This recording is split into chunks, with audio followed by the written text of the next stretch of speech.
Hi, everybody. Welcome back to another show. This is going to be the last episode of this year. I wanted to take a moment to thank all the awesome guests we've had this year that were willing to give up their time to talk cars with me. Also, big thanks to all the listeners. Y'all are the one that keep me motivated to keep going with this. So, on today's show, if you'll follow the Optima, UMI, LS Fest, you most definitely seen this beautiful '69 Camaro. Seems like I've seen photos of it all across the country this year, so I know he's putting some miles on his tow rig. So welcome to the show, Sean Aldinger. Thank you, Tim. Appreciate you having me on. I'm glad to be with you. Yep. So I was fortunate enough to introduce myself to you at the Cam Challenge, but the Yeah. terrible weather kind of Oh, prevented me from checking the that's car what I out. started thinking about is the last time I saw you, and Yeah, I was like, oh my gosh, could it have rained anything more? Ugh, And it's I was terrible. watching I guess the forecast and the radar, and it looked like the system would go through, and then I would look at it again, and it was like it was back to the same place that I looked at previous. So I guess it was just like cycling through, and I don't know, Yeah, rain all day, and that I was remember I was out not on the fun. course, and I guess I think I may have upset some of the people there because there was a red flag on one of the runs, and I stopped and went back going again, and then I spun out on the way back on the red flag, and they're like, you're not really supposed to be going. I was like, I wasn't even really going. It was just so wet that It was pretty slippery. so So, I'm but not here to piss anybody off, but right, right. yeah, So let's get started. So, yeah, like with all my guests, we want to know who you are, where you're from, and your racing history, and then we'll sure, get into the details of the car. yeah, yeah. So I guess Sean Aldinger. I guess where I'm from, I live in Olive Branch, Mississippi right now, but my father was in the military, so hey, we're I guess from all over the place. He was in the Air Force. He's since passed, but every 4 years you were somewhere new, somewhere different, but he's kind of the one who I guess started the deal for me. When he was younger, I guess about high school age, he purchased a 1957 Chevy Bel Air two-door hardtop, and we still have it. It's in my garage right now. It's restored, Nice. and it'll stay in the family for years to come. But he kept it all those years, moving it around from base to base, and um, I was his kind of, I guess, extra hands in a way. We have pictures of me even, I would assume, maybe about 3 or 4 years of age out in the garage, playing with stuff. And my mom tells a story that he would just eventually give me a block and a hammer and just start pounding on it because he was pounding on something and I wanted to pound on All right. something. But he kind of started it for me. He was really into the Chevrolet product, and we would do all kinds of things, change engines. He taught me how to tune a carb, or run valves. I was always the brake person when leading the brakes, and Right. it taught me a lot. It taught me that people can learn how to do these tasks and manage them themselves, and there's definitely some expertise eventually that applies to any of what we do, but some of it is just willing to give it a go and Mhm. do the hard work, put in the labor. So I mean, I pretty much do most of my work, you know, from maintenance to repairs to um, just about everything now. Yeah. So I mean, I understand some people got need help, and that's fine. I don't have anything against any of that, Mm. but I mean, I change every oil in my car. A brand new, and they say you got a free oil change. Like, well, guess what? I'm still doing it myself, and he Right. just started that for me at a young age of kind of the do-it-yourself mentality. We Mm. can figure it out. We'll get it done, and so I think a lot about what he instilled in me. That I think there's what I call the doers or the consumers, and I think there's a generation of people who were really strong doers. They did a Mm. lot for our country, and then I just worry that unfortunately, maybe we're kind of becoming a little bit of consumers in a way, and we don't know how to do these things. And Yeah.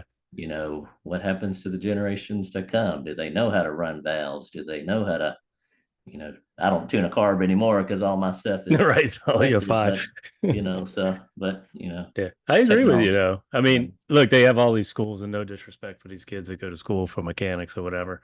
But if they're not starting, met, picking up a wrench to work on a car till they're 19, 20 years old, I feel like they're so far behind compared to guys like yourself and me, and probably a bunch of our listeners that, I mean, we were, you know, pulling wheels off of cars when we were 5 years old, yeah, and like you said, figuring out how to fix something, even if right. that meant tearing some stuff up. Yeah, I mean, there's You know. definitely love and hate in it. We would get frustrated. He'd get mad. And, Mm, I do the same thing now. You get mad, but you still just, love the thing. And so, like mm, for my kids, they're required, they have to know how to change a tire. They need to know how to change the oil. They're yeah. not as into the car stuff as maybe I am now, but, Mm, they need yeah. to know the When basics. when my daughter, well, she's a junior now. She's away for college, Yeah. and before she moved away, and actually when she first got her car, I showed her how to change a tire and that. Yeah. But before she left for college, I'm like,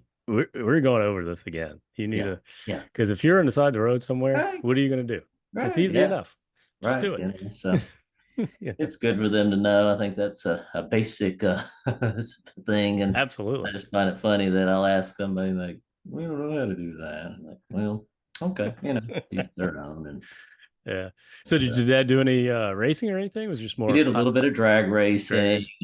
when he first had the 57. And um, that was mostly before his military time. Because I guess, I don't know, most of the bases that we were at, I don't recall much of drag racing scene that I was aware of. And he was always so busy with, I guess, or they were always on leave, or they were always on, I mean, always out on some mission or flying. He did a lot of, I don't know, some of the jets people probably know today, like the A-10, Mm, um, A-7, and then T-38. But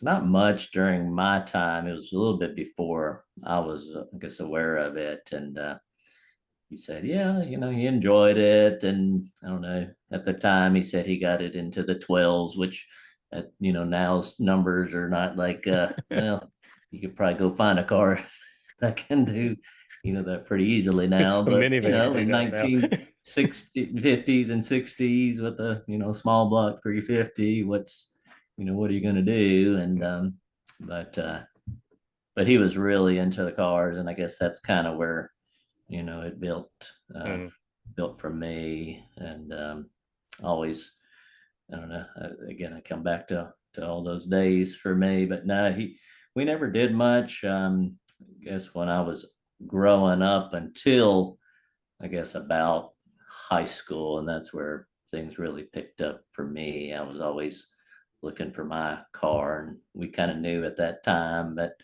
the deal was I would have to purchase my own car, mm. a single, well, my mom and my dad, she didn't work. So, a military income is not Right. always, a huge number, but, it was enough. We got by and we were always comfortable. But the deal was, you're probably going to be buying your own car. Mm, I started saving and slowly came up with probably, I think it was about $2,300. And I had all these big ideas. I wanted like a 63 Corvette split window, or a 66 Chevelle, or mm. I mean, a 69 Camaro, and at the time, the numbers are not, so this was probably about 1988, 89, somewhere around there. And I guess numbers weren't what people know numbers are today as far as some of these cars, but No.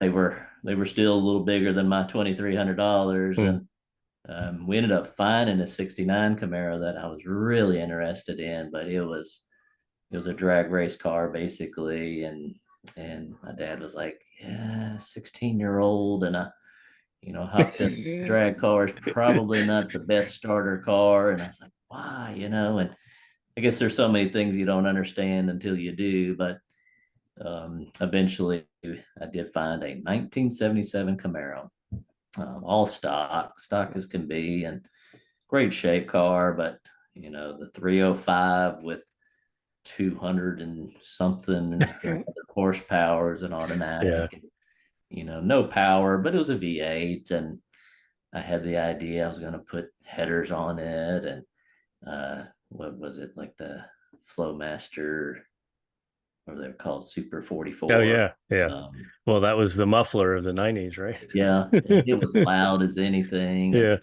but it wasn't fast. I mean, it was, it just sounded loud, really. And I was kind of following some drag race scene stuff with, I guess at the time it was called Pro Street, with Tony Christensen and Pat Oh Houston, yeah. using, steel body cars. I think they were calling back halves or something like that. But big, big wheel rear Mm, and big motor front. And, mm, and they were just cool as anything to me.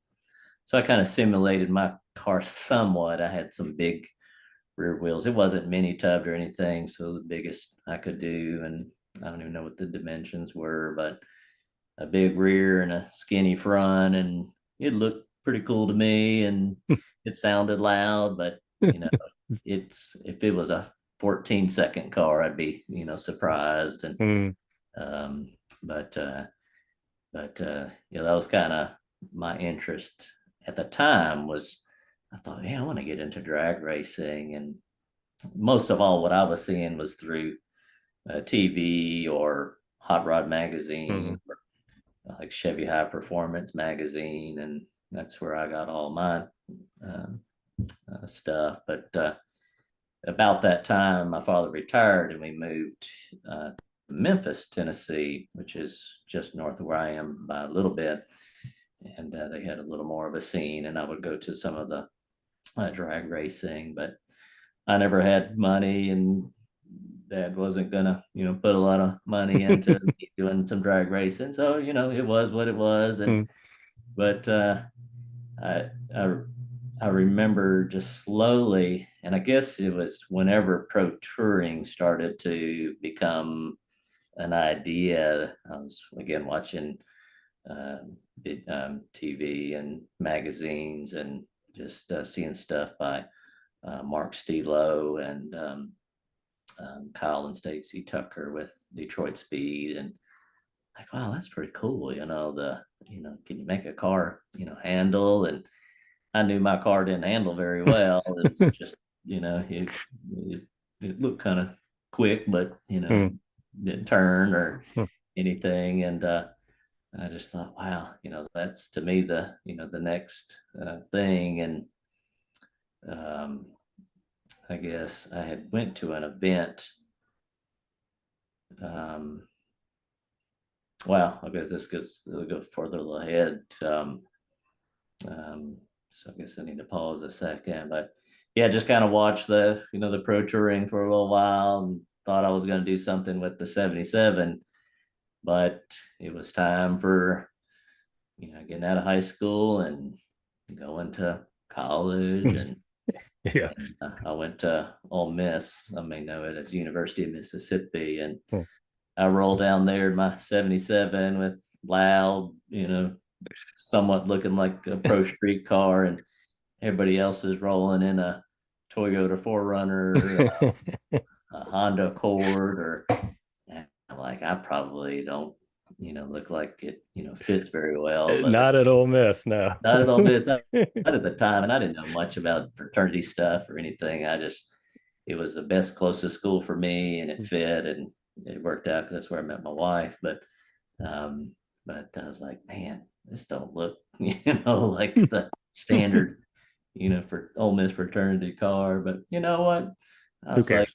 and that's what I tell people now, pick a car, whatever that you want, that you have a heart, you love this thing. Don't pick what somebody else likes or what you think might be, the hot thing for the moment. Mm. You pick you really, really want. And um, but but yeah, went through school and eventually finished up all that to, make some money to, well, pay for these things that we like to do. And so it was about 2002, found the 69 Camaro that I have now. It was technically just a rally sport, but it looks like an RS Z28 now, just because I like the way that looks. But Hmm. I found it for about, I think it was around 17 or $18,000, and that's when they were starting to. I guess people are starting to recognize the value of these cars, and I wish I would have got that 69 years ago. I think it was going to be about 3 or 4 thousand, but that was the It had to past. be in pretty good shape for that much, huh? Yeah, yeah. Yeah. So It I can't certainly wasn't remember. a rust bucket. Yeah, so it was in pretty good shape. The previous owner had kind of set it for drag racing to some degree. It had a 400 small block, a manual valve body, a turbo 400, still a 12 volt, but I think it was 411 gears. And it was good. It was a good looking car. It was, I started kind of doing somewhat of a pro touring look. Dropped it with some leaf springs, some lowered coilovers. I mean, just regular springs, and found some 18-inch torque thrust, and um, looked the part, but stock suspension, wasn't gonna be a heavy performer, but I loved it, and that's my pride and joy. That's my baby. That's my first love. And but I remember I went to an event. It was called F Body Nationals in Memphis, Hmm. and they had done some motocross stuff. I was like, well, that looks pretty cool. What is that? And so entered the car. I was like, I don't know what I'm doing, but hey, this looks fun.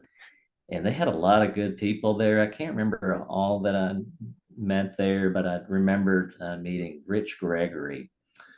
Rich has a red 69 Camaro, beautiful car that he had done pretty much at the time. I think Max built just about a lot of Detroit speed stuff. And um, he's like, yeah, you want to do a ride along? I was like, yeah, sure. Let me see. And Hmm. I was like, he would stop, he would turn, he would rotate. I mean, fast and quick. And it's always funny to me with autocross because, the general public will watch an event and it probably looks Slow. slow, uneventful. Hmm. But some reason, once you're in that car, your experience changes totally. It's Hmm. like you're going 100 miles an hour. You're pulling G's that make you feel like, Yeah. your hair's on fire. You're stopping, you're going, you're rotating, your adrenaline starts pumping, and then it's like, wow, this crazy excitement. And but you don't see any of that exterior to the car, No, so you no. can't watch it and see it. So I always, tell people as much as you can, at least get in there and experience that side of it because Hmm. it's fun, it's enjoyable, it's relatively low risk scenario most of the time. But Hmm.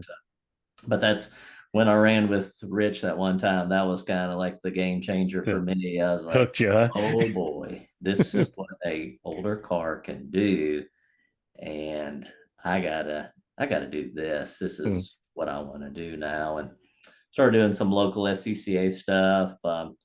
Met some people in Mississippi, Taylor George, Ryan Stansberry, Jeff Fuller, Kenneth Pence, and we were all, well, Taylor was the RE, but the rest of the guys, we were all about kind of early entry people, never experienced too much of it. So we got kind of all learning together this sport, I guess you could say.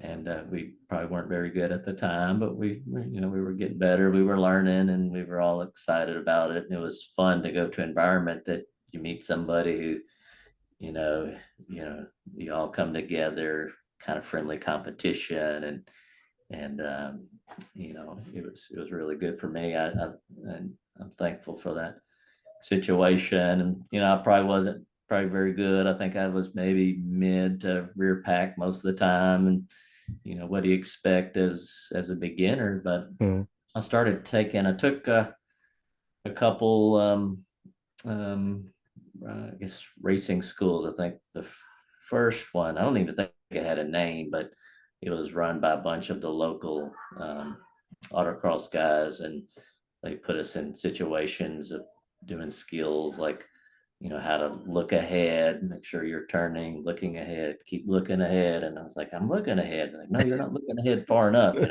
Like I can't turn anymore, but keep looking ahead. And I still have to remind myself today, look ahead. And Mm. you don't think about it, but you need to. And how to set up for corner entry, quarter exit, when the front side of cone, when the back side of cone.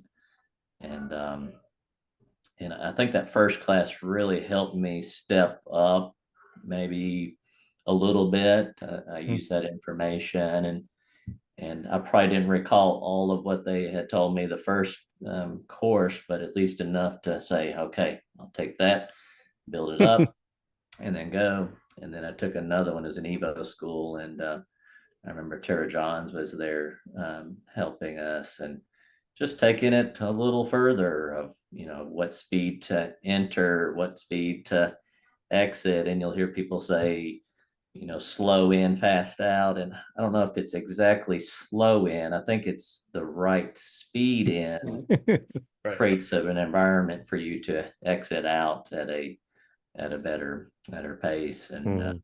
so, that was helpful. Was the car still kind of set up like you had It, originally set it it up as? was. I had started doing a few bolt-ons. I think I started doing some of the Ride Tech bolt-ons, their triangulated four link, and some of their bolt-on A arms, and um, so it was starting to improve, I think, with performance at that point. And I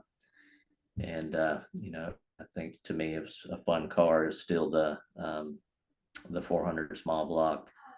Eventually change it to a 408 small block, get a little more horsepower. I think it was at 500 horsepower at one point. Changed it to a TKO 600 manual transmission, and that did fine most of the time.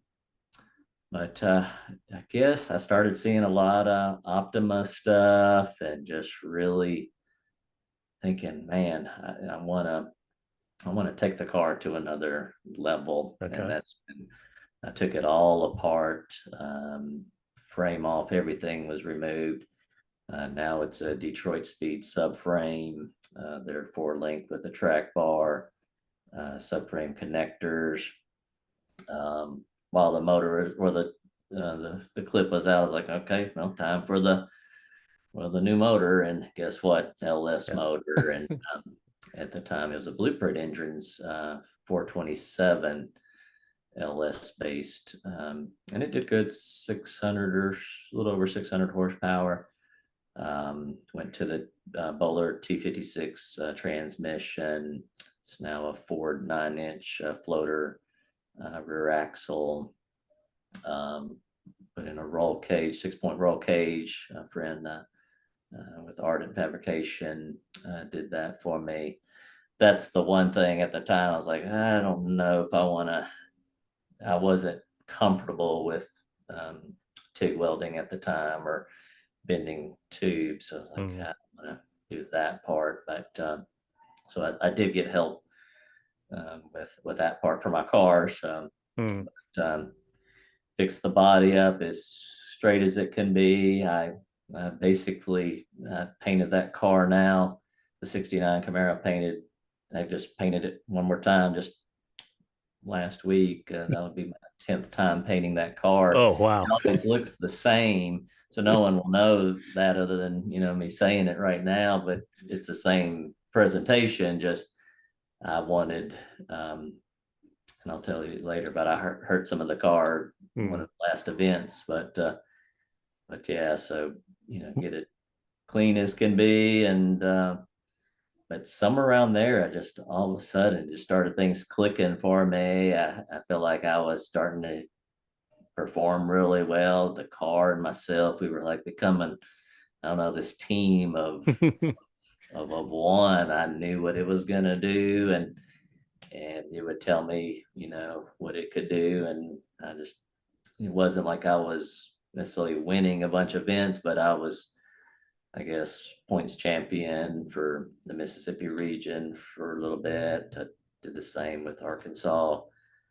So doing well enough. And then I was like, man, let's go further and do things like the Cam Challenge that, we Mhm. met at. And, but really thinking I want to do this road course scenario or time trial thing, really, Yeah. nothing really door to door. I was like, I don't know. But I was like, okay, I was like, man, I feel comfortable on the autocross. I think, I'm ready to, to go. And I remember my first, it was an Optima Ultimate streetcar event. It was at Charlotte Motor Speedway, and unfortunately wrecked the car on my first attempt there. It was a corner entry. It was off the bank's corner entry, heavy braking zone to kind of like this chicane and exit, and heavy brake, turn in. Car started rotating around, and I couldn't catch it quick enough and went to the wall, parallel to the wall, and pushed Yeah. it aside pretty hard. And it didn't feel like much. I was like, I'm fine. Let me try to ride out of this. And they're like, no, you ain't riding out of this. It's kind of, but I don't know. It's funny now. I think autocross to me is like I'm on offense. I'm like attacking, attacking, attacking. Mhm. But now road course for me is a little bit of defense. I'm trying not to overshoot my bounds. I'm not, how fast can I go in this car and still, make, some turns and such. But I think I'm getting more and more comfortable. But every now and then, the reality says, some of these road course speeds, your consequences will be Very great. bad. Yeah.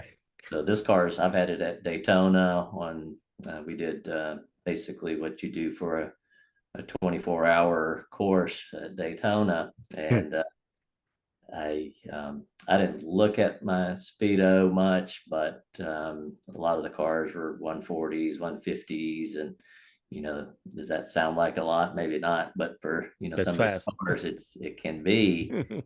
And I know on the stretch toward the start finish, I could feel the car kind of like it was almost like slightly floating a little bit, and Mm. like, okay, where's your limit, and do you want to find the No. limit, with these cars? Yeah. And usually after those long straights is a 90-degree turn too. Yeah, right. It's But strategically put there to slow you yeah, down. yeah. So maybe we go to the bankings, and they tell people, yeah, you just push it, and you're technically going straight, but your brain says, well, we're not going straight here. We're, making a turn, and you feel the G's pushing you down, and That's and pretty cool. so that was one of my bigger, I guess, events was the Daytona. So the car has been to Daytona, Charlotte Motor Speedway, like I said, Barber Motorsports Park, NOLA Motorsports Park, Summit Point, Las Vegas Motor Speedway racetrack, Spring Mountain Motorsports Ranch track. I think that's most of the road courses I've been doing lately. So, Did you have to after it crashed into the wall, did you have to replace quarter panels and stuff? Was it yeah. So banged the up that left bad? side, I still have some images, and unfortunately, the video. That's almost weird. I've kind of like tried to push it out of my mind to a degree, but yeah, pretty much the left quarter, it squished in, pushed the tail panel pan in, so I had to go tail panel, quarter, door, fender, and then the front upper header for the over the headlight. Oh yeah. Fortunately, the subframe was fine, and but I did break I bent an A arm and the something else, but fortunately, I think the build, especially with the Detroit Speed, that hydroform subframe really held up well, and I had the cage already, so I think that kind of helped with some of the stability to a degree. But Bent both wheels on that side were bent pretty good. So Forge line had to redo. Um, I think we just had to do the outer barrels, Hmm. but yeah, I did all those repairs as well. I think I had it done. I think that event was like an earlier event of the year. I think I had it done by a mid-year event, so maybe a 2 or 3 month build time. And I was in the garage, and I mean, I'd have to tell myself to go to sleep because I was there till 1 a.m. I couldn't stop until I got Right. to a point. And I was like, man, I gotta go to sleep. I gotta go to work tomorrow. But I was like dead set on I'm gonna get this thing back together, get it fixed, and kind of the idea of I need to get back on the horse to a degree to, Mhm. Yeah. you How know, long ago was that? shoot, wow, that was probably about 5 or so years ago now, 5 or 6. It was after everything was fully built.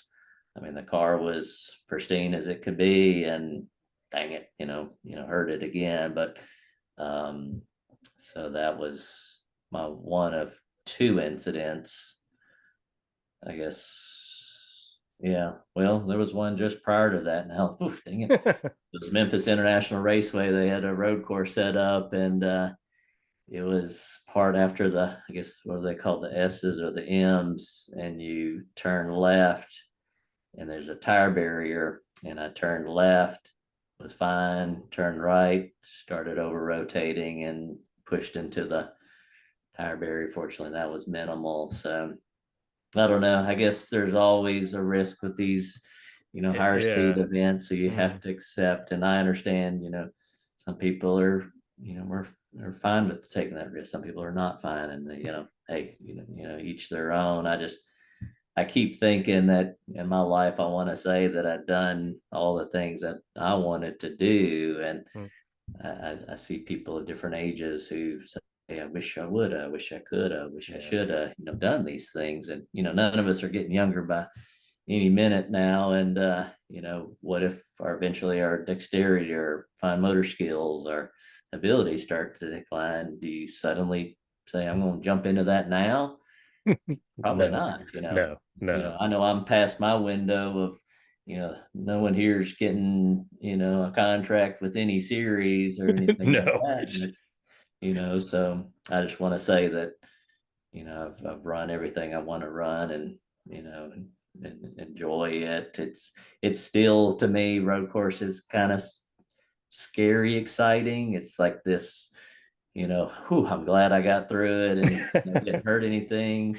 So it's kind of weird to have that opposite effect for me on an autocross. It's this positive, exciting, like, yeah, wow, whew, yeah, Yeah. this is awesome. That adrenaline shot, and I don't think about it much on an autocross. I'm just, I'm letting, I guess, I don't know, instincts take place. So I try not to think on an autocross at all. I tell myself, we're not thinking, Sure. Yeah. we're, we're doing. And then unfortunately, as soon as I get on a road course, my brain starts processing everything, speeds, you know, is this okay? Is this fine? Where are we at and all that. Mhm. And fortunately, I think that holds me back. But, who knows? Yeah. I Well, guess that's that reality. attitude may save your life too. Right, right. So yeah, I guess there's reality there. So, Oh, goodness. so, So, is that car, you still got the Detroit speed set up in it? yeah, so it's all Detroit speed Mm. subframe, and then they're quadrillink, they're four link with a track bar. Mm.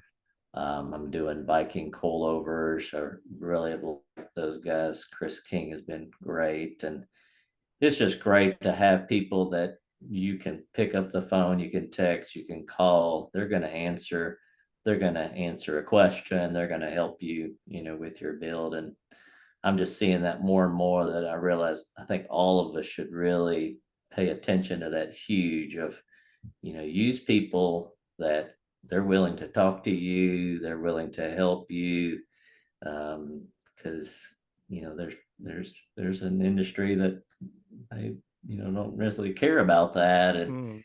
so I just need that. I feel like just about everything I have now, to a degree, I have somebody I can talk to they're going to help me. And, I think that's just so huge to everything. So support those who support you. Absolutely. Is it the same blueprint? No, With I Ellis? changed that out. Excuse me. Now it's an LS7 that's been stroked to 442.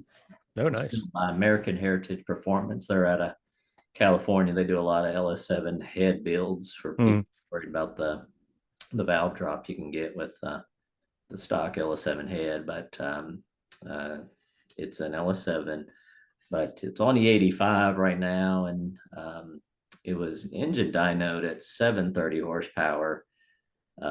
It was chassis dynoed though a little bit low. It was, I think, 595, so close to 600, but maybe the 4.9 inch. And then now I have a sequential transmission, so it's called the 6XD Mhm. by RTS, and really like those guys as well. But So I don't know if, is the drivetrain, taking much out of it. They said my intake system, which is, it looks like a single plane intake that you would see on a small block, but it's Mhm. injectors in there. And then you don't see it, but there's a throttle body. It's a drive-by throttle body that's hidden by kind of a cowl induction Oh, system. like the factory style air cleaner deal. Right. So Okay. it looks somewhat, and that's my goal. And I guess I should have started with my goal with this car is to kind of keep somewhat of a classic Tradition. appearance, Mm. but molded in with modern, technologies. Because I don't know, I'm kind of the same way. yeah, I think there's some classic stuff that, man, it's looked good for 50 some years. Let's not Keep do it that too way. much. Of course, I have a splitter and a rear spoiler that's kind of a blade spoiler, so that's an add-on. But literally, I could take those off probably within a few minutes. I still have my standard spoiler and the standard front little spoiler, and I could bolt that on, and it could look like a stock Stock Camaro. Z28 in just a few minutes. But Mm. underneath, well, that's just a different Yeah. story. Yeah. I'm torn with putting a spoiler in mine. It was never a factory option. Right. Mopar Performance made like a little add-on like ducktail deal. Yeah. It was plastic, Yeah. kind of cheesy. But it looks cool. But Yeah. I'm like, man, I don't want to drill holes in my deck I lid. know. I You know. know, it's That's good the enough. battle now, especially with everything getting wilder with, wings and Oh such. yeah. And Mm. I don't know. That's my battle now of, do I make any further changes? I kind of feel that I'd like to keep the car appearance wise, what it is, and keep either modifying anything underneath that's there. I'm starting to run into what else do I do, because it's well, I mean, it's got ABS, so Oh, cool. it's called a Continental MK60 ABS. It's linked up to the so I'm running a Haltech Nexus R5 ECU, and so it gets wheel speeds from that. It helps with my traction control. Um, Hmm. so yeah, the Haltech is great. It gives me basically, I guess, what some would call a two-step idea. It's a launch Mm-hmm. control Mm. setup, Yep. um, and with the traction control, it really helps me because I tend to get a little aggressive with the throttle, and it can manage me a little bit. Now, if I put it to the floor, and somehow some people say it should still manage it, but I still can override, I think, the control with too much throttle input. But if I'm 1,000 or maybe, I don't know, if 2,000, I think too much RPM, I think I can start overriding the anything. So What are the wheel speed sensors? Like, so those are it's so the benefits partly with the Detroit Speed is their upright adapts to a C6, so a Corvette Corvette hub. ZR1 hub. So I have those front and rear. So with the floater setup, Detroit Speed builds an adapter that now you put the same wheel bearing, so Oh, grab the wheel cool. speeds through there. that's been great for me. I'm glad people can help I didn't figure know they these made things that. out. That's so But it's like a rear Corvette hub. So it's yeah, splines for the yeah. So I floater. use the same ones for Yeah, the front rear. that's cool. Of course, you don't need the splines for the front, No. um, but it has basically the plug that you can adapt. And I went through a guy, Doug Wardell. He kind of farms out, or at least picks up these BMW parts, and I guess can build a kit for you, and even a wiring harness if he knows your links for each, corner basically, and what bearings you're using, or what your source for wheel speed. He can build you an in plug that you just literally plug it in, and it's go. There's a yaw sensor, put some pressure sensors on each front and rear line. Hmm. Uh, and I think that's it. Oh, it needs a signal from your brake. So you usually adapt it to your brake light switch, and Hmm. it triggers when to start sensing for ABS. And That's cool. I don't know, it's a budget way for some. It's not like the Bosch kit, or I guess some are doing whatever. The It's Delta ABS, I Delta, think right? is yeah. Yeah. So I think, I don't know, I would want to say it's been a little bit, maybe $3,500 project or something like that. It's like, instead of a 10 or so for a Bosch. And Yeah. it's worked for me very well. I think, yeah, I don't have any control of how much it's gonna control. It's Continental puts in their own programming, so you have to send the ECU for it to where they're at in Germany, and they'll ask for your dimensions, your tire diameters, your brake situation, a lot of dimensions, and they come up with their own program. And to me, it works fine. I don't know much other different. To me, it's better than most things that I run with. Like, for example, I have a 6th gen Camaro, and every time I try to autocross it, I induce ice mode in that thing, and it scares me now that I can't really be Can't trust comfortable it. crossing that thing.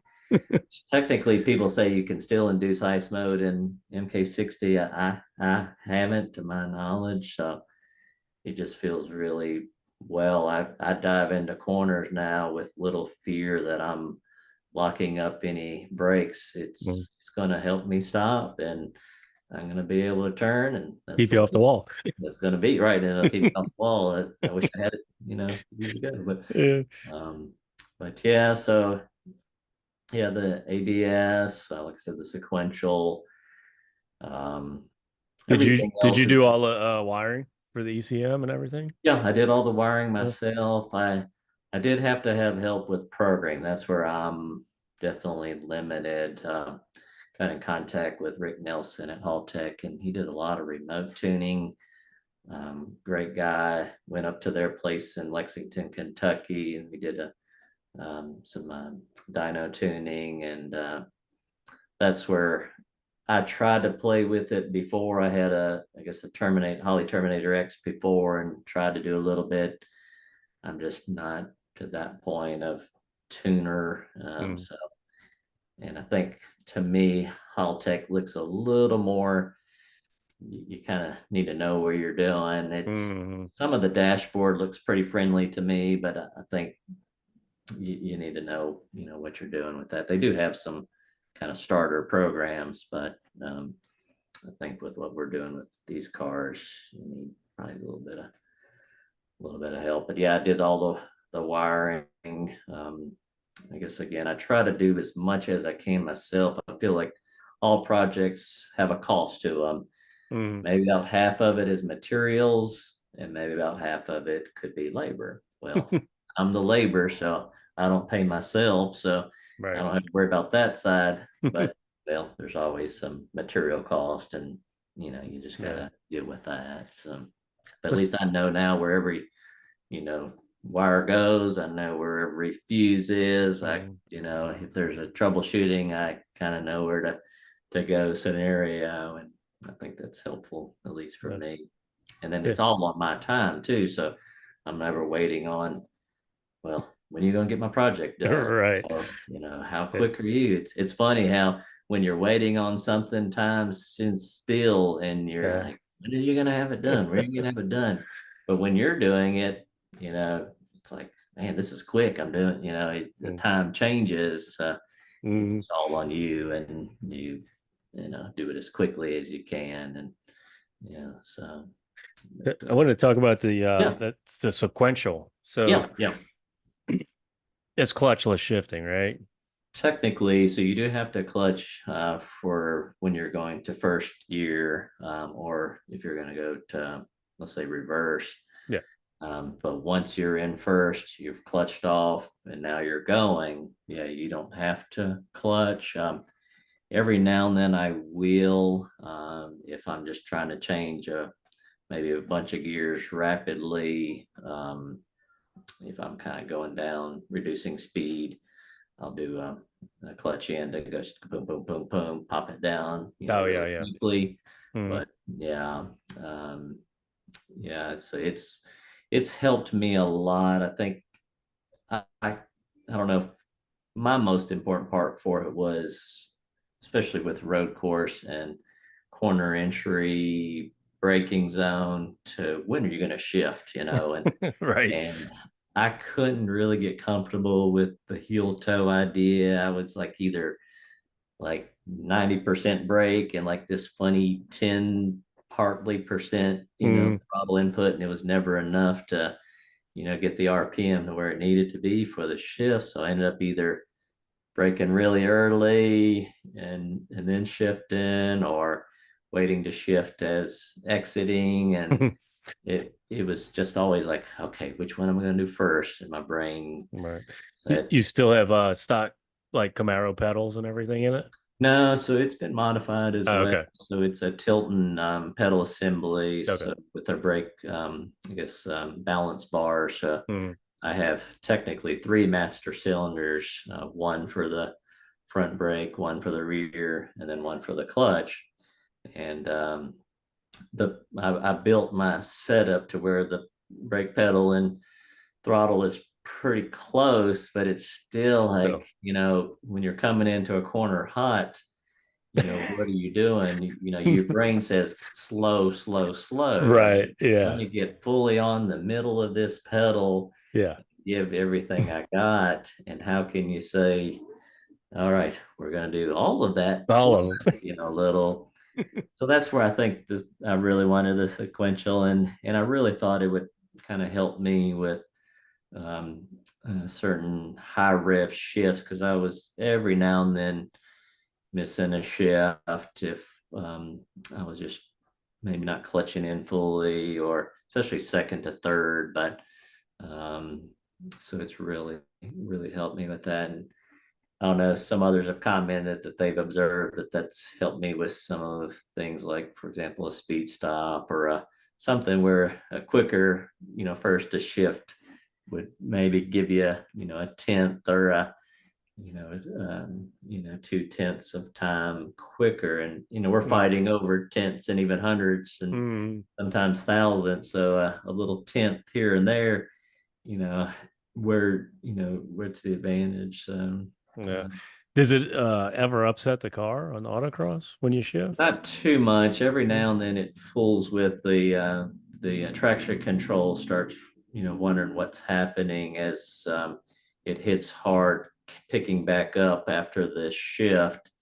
It'll sometimes engage traction control and kind of dial back throttle, so it almost kind of slightly noses down. I guess one of the solutions that I found, and I still need to talk with the tuner, is I'll actually occasionally I will shift for first, or a clutch for first to second, just to maybe slip it just a Mm. little bit, so I won't overly, jar the drivetrain, because it can be a little bit when it's at higher speeds.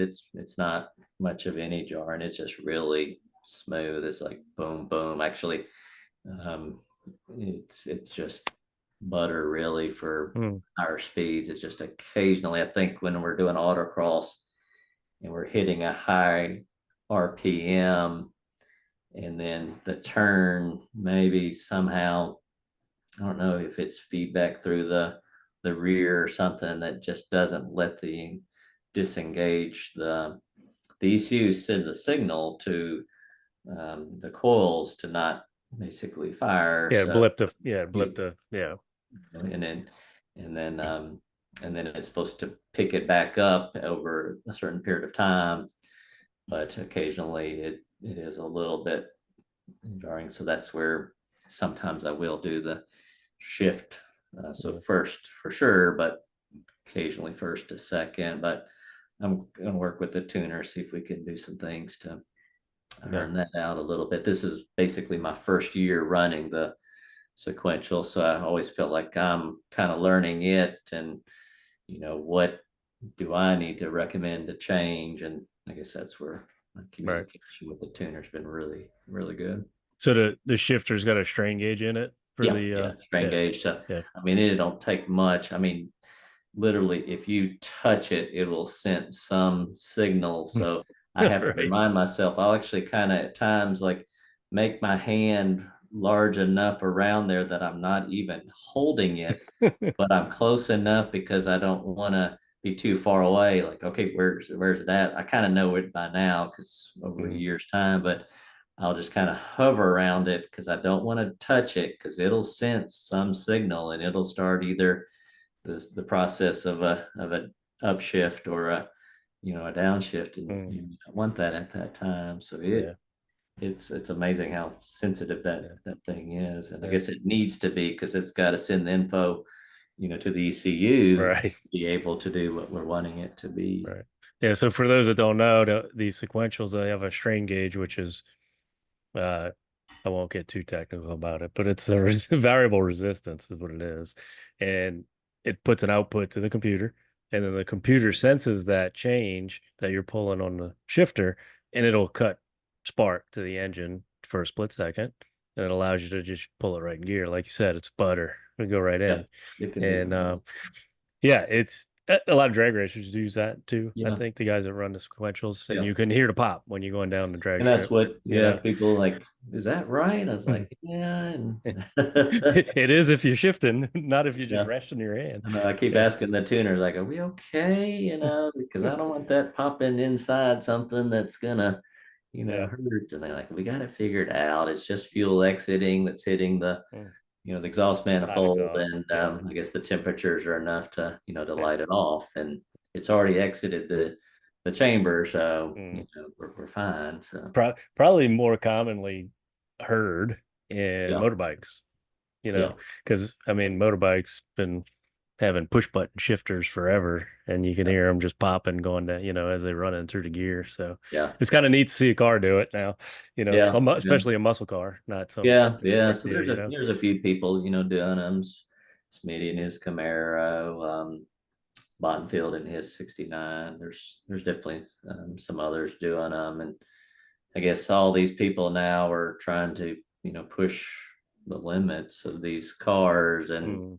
again squeeze out tenths, hundreds, and thousands sometimes. So we're all looking for a little bit of an edge, a way to be a little better than your buddy. And it's always fun competition, but we're still all very competitive, and we all want to be the next guy, I guess you could Yeah. say, girl. But Did you is that thing kind of noisy, the gears? it is, yeah. Yeah. When I was first had it in, and the tuner, we didn't have my dash to give me engine RPM, and I was like, he's like, you need to, I need to see where you're at 6,000 RPM, or 6,500 RPM. I need to see some information there. And I was like, I feel like I'm at, that level. And he's Mm. like, no, you're at 4,000 RPM, and you need to, pick it up. And but the gears are just whining so much that it sounds like you're going, so much faster. And now I've kind of gotten used to it, I guess, because I had it for about a year. But yeah, and people like when I put it into gear, if you're used to the sound of like a dog box transmission where it clunks really Mm. hard, it sounds like you dropped something on the ground or you lost a gear. It's just engaging, the gear, but it is a solid clunk, You're like, what is that? Yeah. Yeah. The person that didn't know what it is, they probably thought you broke your car. Right. And I was like, no, that's the normal. But, It's normal. but I kind of, I think the whine, it sounds a little more to me kind of like a race car. Like I Mm. watch, some, racing series, and like, yeah, that's the way it kind of sounds. It has that whining, and so it's kind of cool. And Do you drive it on the street much around the house? rarely it gets Yeah. so much attention. I guess either because of the look of it or the sound of it, and Mm. and it's just I guess some of the challenge that I find with, especially with the sequential, it doesn't like just kind of putting around. It likes Mm. you grab On it, the gas. slam, gear, Mm. high, yeah. And once the RPM, it wants you slamming it, and it's hard to do that at 45, 50, or 60 miles per hour. And Mm. so I usually try to find somewhere to maybe do some slightly spirited, running. But I just, it's, I don't really, I'm not huge into like show car scenario or show, cruise-ins or stuff. I just hadn't really gotten into that kind of stuff. So I don't really have anywhere to go with it, Mm. around town. It's mostly for testing, or I'm trying to tune something or bet a brake, or that's usually my street. Or with Optima Ultimate Street Car Series, we do have to do a drive to. At one point, it was Advance Auto. Now it's AutoZone is one of the sponsors, so we have to prove that we're a straightable car, and it does fine in the street. It's everything does well. It rarely ever gets to any problems with temperature. I just have to watch my fuel because I'm on E85, and it's just a 10-gallon cell, Oh, so that I goes can quick. sometimes go quick. So I usually, whenever I'm doing street driving, I'll have a little gallon of fuel, or a little container of fuel, just maybe ready to Mm. go, just in case. Because I ran out of fuel running from, when I was at SEMA. We were at the bronze lot at the SEMA show, and we have to drive from there to Las Vegas Motor Speedway. And I don't know, maybe I can't remember how many miles away it is, but maybe a 20-25 minute drive. And I wasn't watching my fuel, and I ran out. But fortunately, it was like just a minute or so drive from my trailer, so I was able to Good. solve that. But so you gotta watch the gauge every now and then, and That's funny. yeah, Shoot. So I know you went to Vegas this year. yeah. Did you win a GTV class at one of the I events this didn't, year? not this year. I was so close a couple of times. I was really close at, I did, so this year with Optima, I did event at Sebring Raceway, NOLA Motorsports Park, and Barber Motorsports Park. And um, at NOLA, I came in second, just behind Wayne Atkins, and Barber second again, right behind Mike Dacus. And really close. I think my challenge often is the D&E side of it. I tend to fall a little bit below some of the other cars, so I have to make up points somewhere else. And Right. I usually do pretty well with like autocross, or so I'm typically fairly good on there. My road course is always kind of slightly the question mark, but they have a option where they take a certain number of cars beyond the winners. I think it's three or so past the winners in the season, and then they take an additional 10 cars past that from overall pot of maybe the next points that would be in line Mm. after everybody's been invited. So I fell under I think I actually finished up actually second in, yeah, I believe second or third in our maybe third, actually, third in our class for overall points this year. I just didn't win, but because I was third, I was definitely the first in line from the next three to go. So each time I've been, which is now three times, it's just been from a combination of the pointing system that they accept. But it is my goal. That's kind of my next thing. I gotta somehow, win, one of these in a class, and it's just tough with cars like the Smithies and his son. They always have amazing cars and amazing builds, and his car's pretty awesome. So I'm competing with those. It's just it works out every now and then.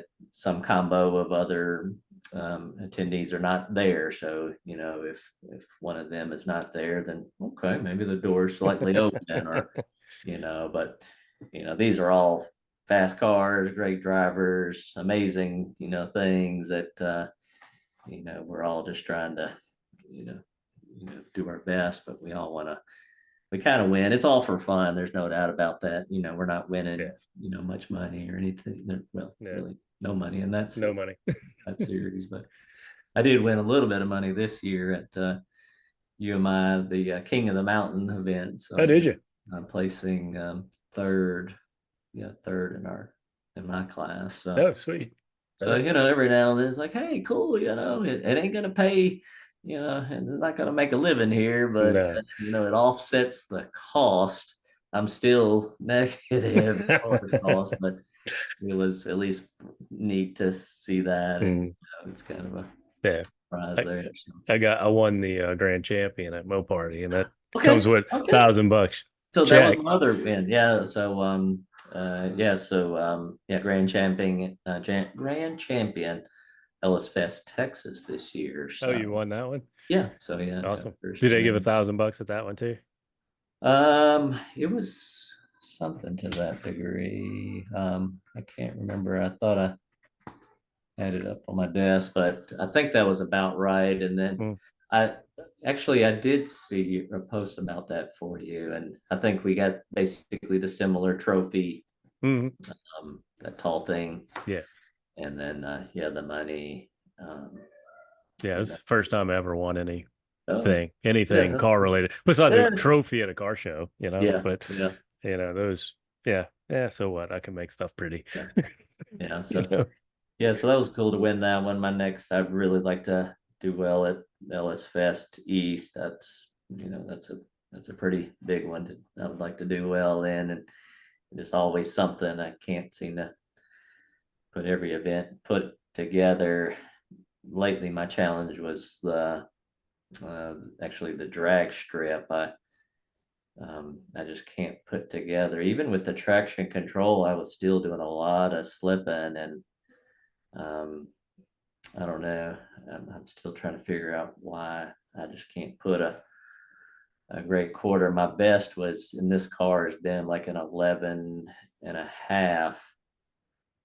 Every calculator I show says it should be easily a low 11 car, and but my 60 foots are always just like 1.9, 2.0. Yeah.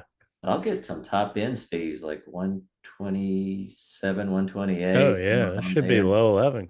So I'm like, why can't I get it? And I thought the sequential would help me, and I think maybe it did. But I think one thing I first run, and I don't know how it did with your Ellis Fest, but I think we only got 3 runs on the drag strip.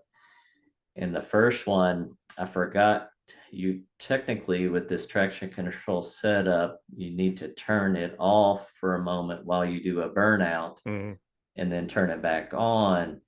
Because if it's on and you're doing a burnout, it's like, what are you it won't let you do it. It'll still let me, but it starts wigging out, and it goes into kind of a safe mode eventually of like, there's something wrong here, and it'll go into like a limp mode scenario. So my first run was basically a limp mode. It was like, it felt like I was on 6 cylinders, and it was maybe a 2000 RPM, just cruising down and then I figured that out. Fortunately, the second run, I think I somehow must have put too much RPM in, and it spun the rears and wheel hopped, and it didn't like that either. And then the last one I did clean, but it was too low of RPM. It kind of bogged off the line, and but I still feel like if I can get that, I just don't do much drag racing. Hmm. I guess it's not my thing right now, but Yeah. I feel like I need to, do well with it. And Yeah, at least cars are not set up for that. I mean, I I used to know, drag race and it's a completely different setup. And right? I find I got to just kind of roll out of it and then floor it Yeah, because anything other than, and it sometimes it'll still roast the tires all the way yeah, through first and second gear, So it's almost, you just like a pedal fast, just trying to get it to grab, But yeah, it's like once they start spinning, I mean, you almost got to lift completely, yeah, But yeah. So, but yeah, we usually get three drag passes one day and three another, but I think they change it next year. mm, I think we're only going to get one day of three yeah. because they're actually shortening our event to 2 days instead of three. Okay. So probably because there's a lot less people there than at LS Fest. Yeah, I think in some of the past events they did do 2 day options, at least for the drag strip, but lately it's been one. I think part of it is maybe the true drag racing scene doesn't necessarily want the fest people Yeah. there. Mm. It's in the way I think to a degree. So we're doing ours now, even before any of those guys Oh even wow. to the place. So I think we do it on Thursday evening. So it Hmm. was, but it is what it is, and it's all part of the competition. So you Yep. accept that's the deal, and you Yep. just do the best you can with Yeah. it. Everybody's else on the same track as That's right. So hey, you. what are you going to say? They're doing the same dilemma. So Right. Yeah. So tell us about Vegas. Vegas was, well, great in a lot of ways. I did have some challenges. It's an exciting thing. I mean, people all over the place, and I don't know how many people go to SEMA now, but it seems like there's people on top of people, and they get to roam around, see your car, and it's great at they call it the bronze lot, and we did some speed stops there. But before that even started, so even before SEMA actually began, we were at Spring Mountain Raceway. It's just, I guess, west of Las Vegas, about an hour.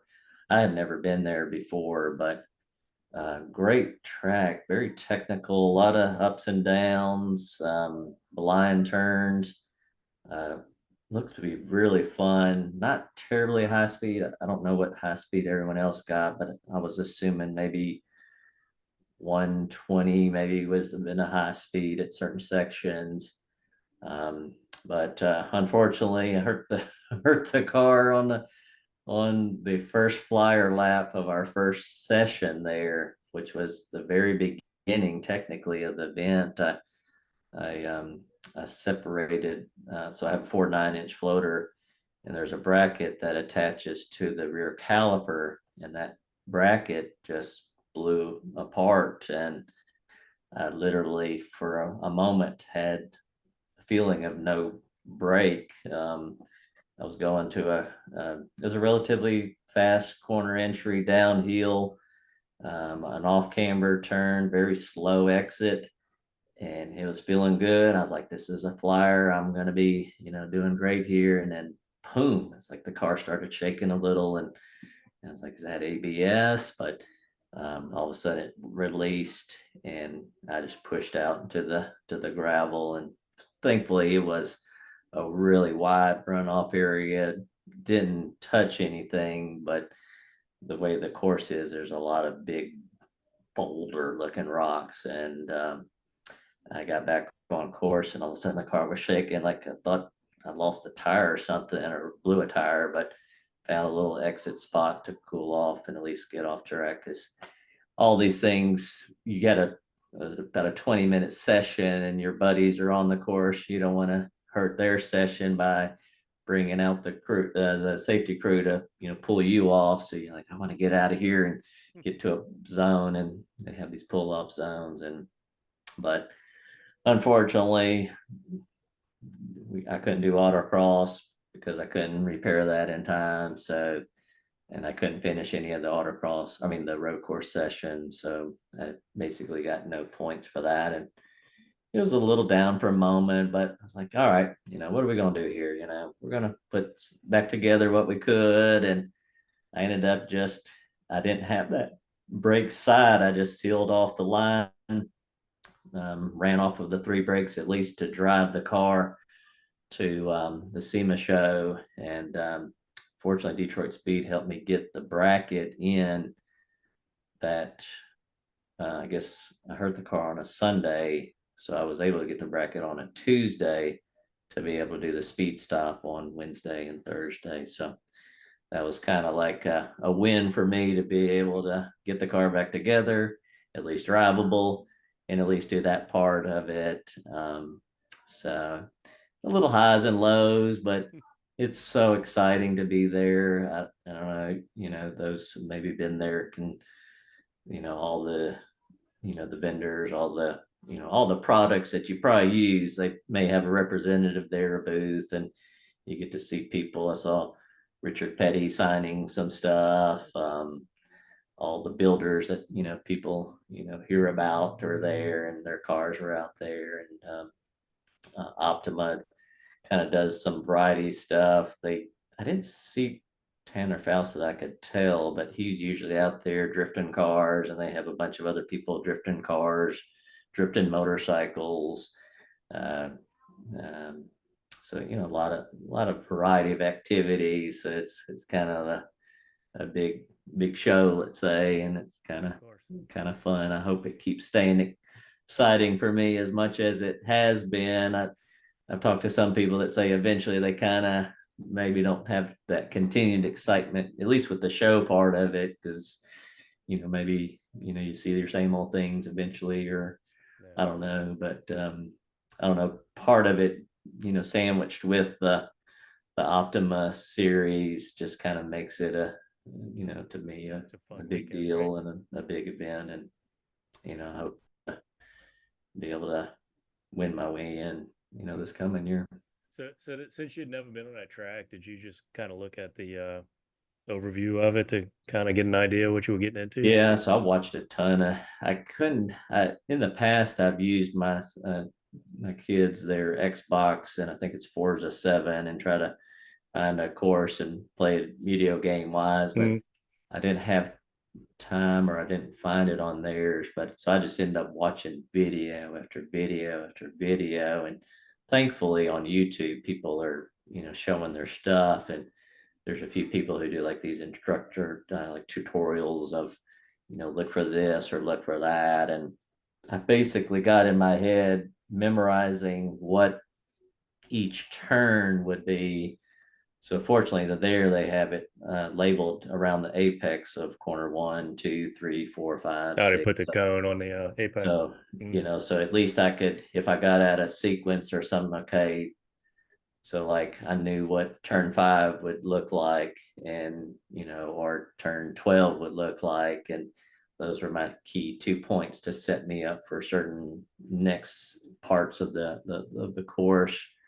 But saying all that, you get out there and you're like, okay, this looks a little different than what I remembered. It's much behind your steering wheel looks different, huh? So everything is like, okay, this is different, and you can't understand on videos that much as far as elevation changes or really what's off camber, and so it's kind of hard to tell that until you get there. So fortunately, with the Optimus series, they give you an orientation, which is usually Jimmy Day's leading, just a relatively mild speed time through the course. So you at least get a feel for that. And then I guess, after that, they usually do a practice session, which is kind of used as kind of like a qualifying scenario. So if you're qualifying really good, you're in a certain group of maybe the quicker cars, or if you're a little bit low or slower, you'll be in another group. So you're not mixing too many slower cars with faster cars, keeping them slightly, together. So, but yeah, you gotta learn either quick or what. And I feel like I knew the course, and I still feel like, dang it, I wish would have had more of a chance, but Mm, it is what it is. And that's racing, right? that's it. So I kind of accept that. And it's like, am I going to be sad about it? No, just a shame that it happened now. But Mm, I guess that's part of the deal. You got to accept it. And so I was like, I just said, well, I'm gonna pick it up, take it, get it to SEMA, and enjoy the speed stop, which is usually not one of my favorite parts of the part, but all of a sudden it became one of my favorite parts, because that's the part that I got to do. And I'm no. thankful that I could run it. So that was kind of, again, my win, I guess, for the event, was at least being able to do something. Yeah. Any plans for the car over the winter? Upgrades or Right anything? right now, so I did hurt a little bit of the front fenders. I got to finish fixing. I, I kind of separated some of the lines that are for the ABS when I lost the caliper. Kind of patched those together temporarily, so I'm gonna just make sure everything is all good to go. So just some minor maintenance. Um, really not a whole lot for the 69, other than just, yeah, getting it back to its normal tip top shape. That's kind of my struggle. I don't know what else really to Yeah. do Yeah. for it, because I guess I've so far done a lot. It's just starting to get kind of heavy. At one point, the car was, I mean, I have it weighed at one point like 3270, and now it's like 3380 or 90. And um, I guess, which, to some is, light, to some that's still, pretty heavy. But all of I guess some of the Optima stuff, the prettying up the interior, Oh adding yeah. have speakers, for audio, and that starts to, add a little bit of weight. So You got air conditioning too? no, I don't have air conditioning itself. I just have kind of an air moving system. So it's a few fans that create, it's like a venting system. And Mm, that's part of Optima series wants you to have either, yeah, air conditioning, or at least something of what I'm describing as something of a air moving system. So when I'm on, like, especially on road course or racing, I'll put the fans on just to kind of circle some air to me, especially if I'm getting any hot. But it's not cooling; it's just moving moving air. air. Yeah. So, but I'm yeah, thinking of the old van in the school bus. yeah, that's right. Now these are all hidden there; you can't see them. But yeah, that's the thing. That's partly why it's not too enjoyable, especially for street driving. There's Yeah. really no cooling, or no heating. So Not yeah, down south, that's for sure. yes, It's it's still hot here. It's right. So yeah, almost December. I know, right? It's kind of a racy street car, but it's my thing. So Yeah. Which track has been your favorite out of all of them? so far, that's a good question. I think so far probably Daytona would be my favorite, just the aura of what it is, and being on the same thing as a lot of big names would be at. And it's also my scariest one, because it's potentially, I think, the highest speeds that potentially your car can Mm, go. But so that one. And then I think, other than that, Barber was partly just because it's just beautiful, and everyone says the same thing. It's just a golf course and a racetrack all in one. But the hills and elevation changes are exciting to me now. I'm kind of scary, but like it's like a roller coaster ride. But mm. you're in control. So you know at Barber, the first turn is you're coming in fairly good miles per hour, and the first left is a downhill, and it kind of creates a camber effect as it does the turn. So if you're confident enough, you can drop downhill and the camber will help you, through the turn.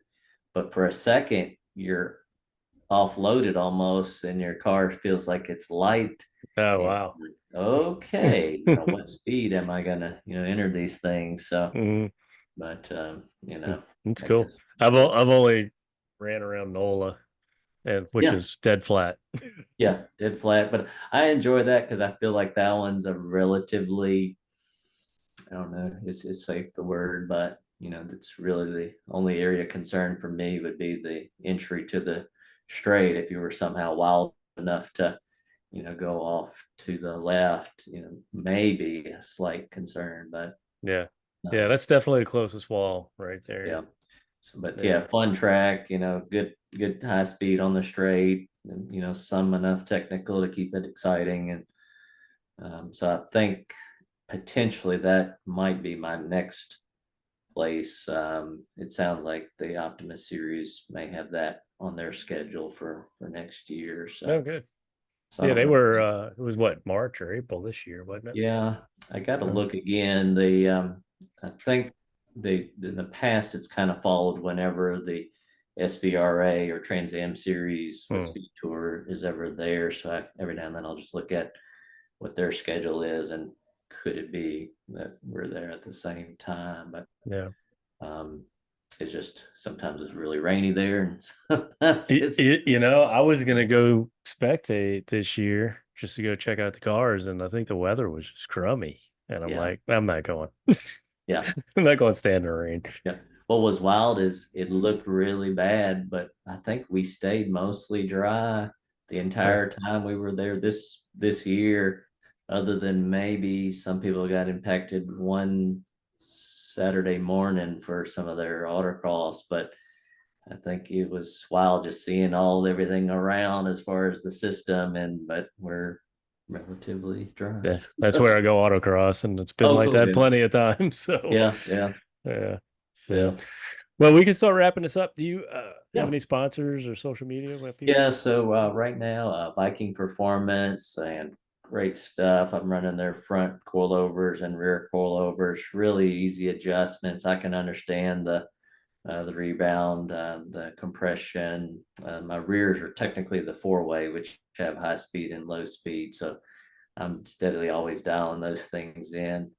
American company, they have people to reach out to, and it's just great. Uh, Detroit Speed is especially with their subframe stuff, and um, that's pretty much, I guess, technically kind of, I guess what I would say are my sponsorships. I get a little bit of help with some reduction of costs by like if I need a repair or something, Mm. like 6XD or RTS for the 6XD, they'll do some maintenance for you at a reduced cost if you're showing their badges Mhm. on your car and such. But always looking out for the it'd be nice to have more assistance in this, but I understand, this is all, it costs these companies a certain amount for their products, and you can't really expect anything for, free, let's say. Of There's course. always a cost. So you may just get some, assistance in reduction of cost, and then at least, great people to work with. And Yeah, of course. Any social media, Instagram, Facebook, or any of that? So on Facebook, just my name, Sean Aldinger, and Mhm. then on Instagram, I think I have it as my last name first, Aldinger, and then Sean for Instagram. But I don't do as much on the Instagram as I probably should. I need to do probably more, but I think most of my stuff I usually throw out on the Facebook. Okay. Cool. Well, we can go ahead and wrap it up here. Yeah, Sean, I appreciate it. I love hearing about the car. It's beautiful for sure. yeah, yeah. Maybe we'll run into each other again soon. There you go. All Appreciate it. right. Thank Thank y'all. you. Later, Bye. everybody.